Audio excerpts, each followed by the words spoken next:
Hi everyone, লাঞ্চের থালিটা গুছিয়ে নিচ্ছি। আজ লাঞ্চে রয়েছে একদম সিম্পল মেনু। রয়েছে সাদা ভাত,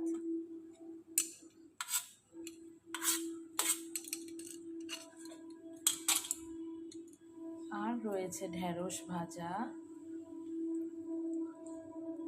ঢেঁড়স আর আলু দিয়ে,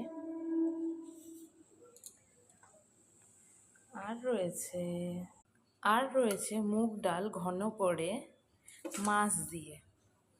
তোমরা কখনো কি এই রেসিপিটা কখনো কি খেয়েছো? খেয়ে থাকলে আমাকে জানিও।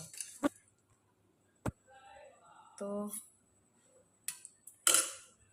কেমন লাগলো তোমাদের এই মেনুটা, সিম্পল মেনুটা? আমাকে জানিও। তো চলো, টাটা, শুভ দুপুর।